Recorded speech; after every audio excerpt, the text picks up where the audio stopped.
Hola, en este video revisaremos el nivel de inglés necesario para estudiar en la universidad y posteriormente para entrevistas y trabajos. Los requerimientos de inglés no son tan altos como parecen.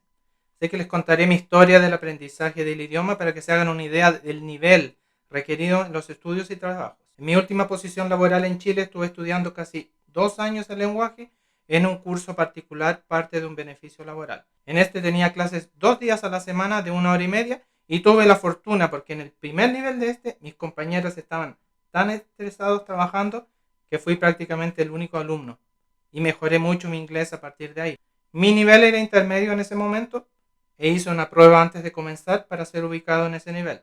Creo que solo habían dos, básico e intermedio. Durante mi educación secundaria o liceo tuve buenas clases de inglés, pero la profesora hablaba todo el tiempo en español, así que era solo reading and write. Ciertas pruebas de comprensión de lectura fueron las instancias en donde más aprendí ahí. Después de esto inicié mi camino del reading a partir del año 98, cuando ya estaba bastante metido en internet y prácticamente todos los temas en los que estaba interesado estaban en inglés, así que fue un camino bastante largo.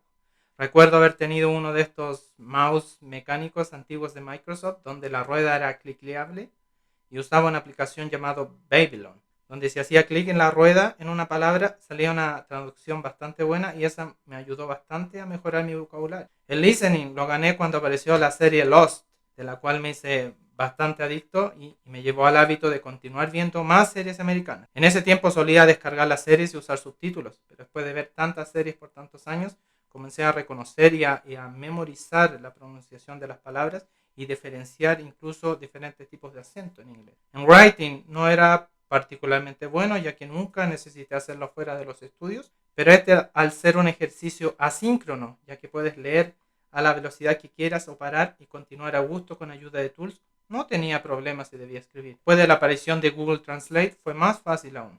Recuerdo que durante el máster los 2 primeros meses lo usé bastante, pero después nunca más necesité usarlo y escribía directamente en inglés. Por último, y lo más importante y difícil, es el speaking. Antes de este curso de inglés en el trabajo, era lo suficientemente fuerte en reading y listening. Tenía un writing decente, pero era incapaz de hablar una sola palabra de inglés.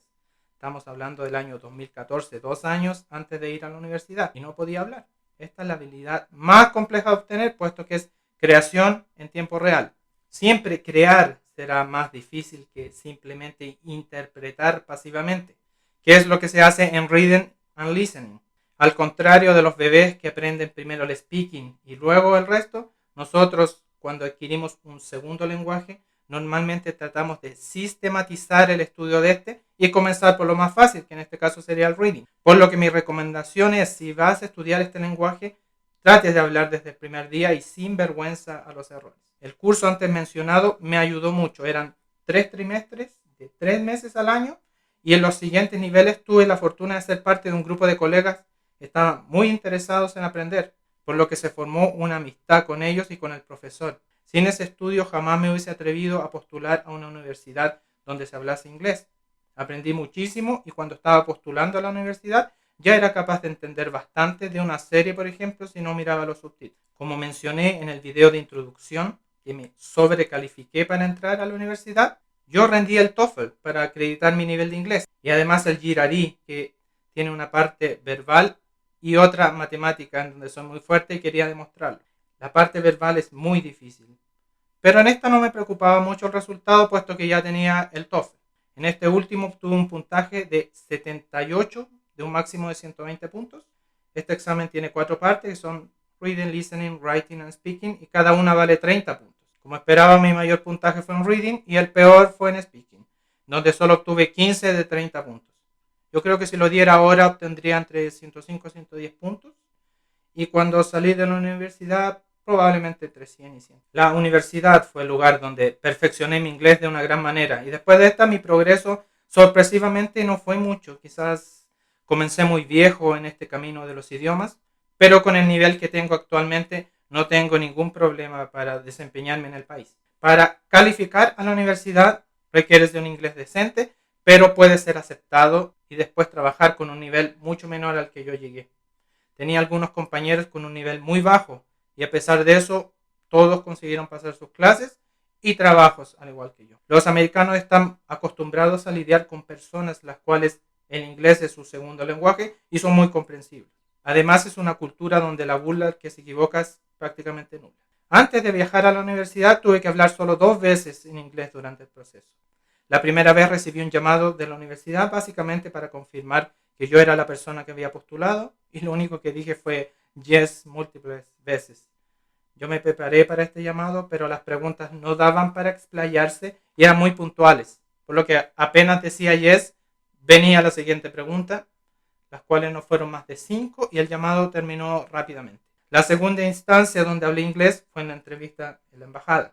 Unas 4 o 5 preguntas, de las cuales hablaré en detalle en el video número 7, y no fueron nada complejas. Llegando a la universidad no fue tan difícil al comienzo. Al comienzo usaba mucha mímica, si estaba hablando y si olvidaba una palabra importante, no era capaz de improvisar y expresar mi idea de otra manera, y me bloqueaba y tenía que usar más gestos.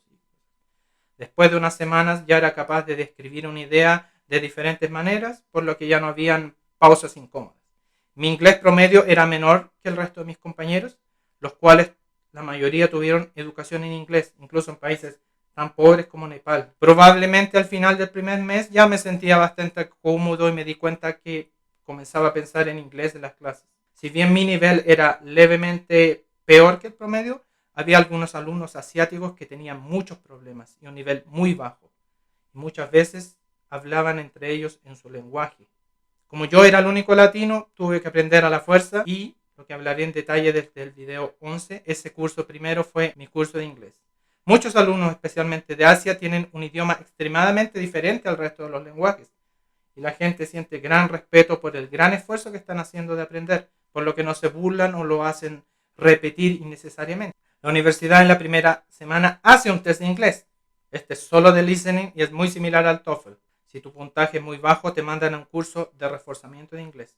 Yo, como tenía reciente la experiencia del TOEFL, saqué un puntaje muy alto, 85 de 100. Incluso un amigo mío que hablaba mucho mejor que yo, lo reprobó porque no se lo tomó en serio y sacó, creo que 38. Otro curso muy útil para el aprendizaje de lenguaje es el último, el taller para conseguir trabajos, donde hay muchas actividades como mock interviews, que son entrevistas simuladas, y por ende tendrás que hablar mucho inglés en una situación en donde no sabrás qué te preguntará el compañero que te está entrevistando.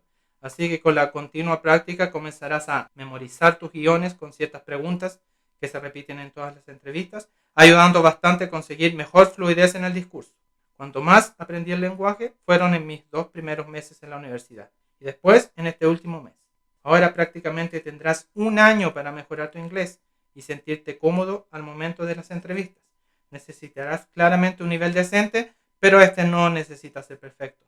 Solo necesita ser suficiente para comunicarte. Si tienes acento, no es problema para los americanos. Es más, los trabajadores indios y chinos, que son mayoría absoluta acá, como trabajadores foráneos, tienen acentos muy fuertes y fácilmente reconocibles, por lo que los que hablamos español somos muy afortunados, ya que el inglés con el español no están muy separados como lenguaje y la dificultad de aprender es mínima comparados a habitantes de otros lugares que usan otro alfabeto, otro sistema numérico, otro año calendario, incluso que escriben de derecha a izquierda. Con el asunto del COVID, más que nunca es necesario que tengas un buen nivel de writing, puesto que tendrás que comunicarte mucho por chat, como por ejemplo Slack.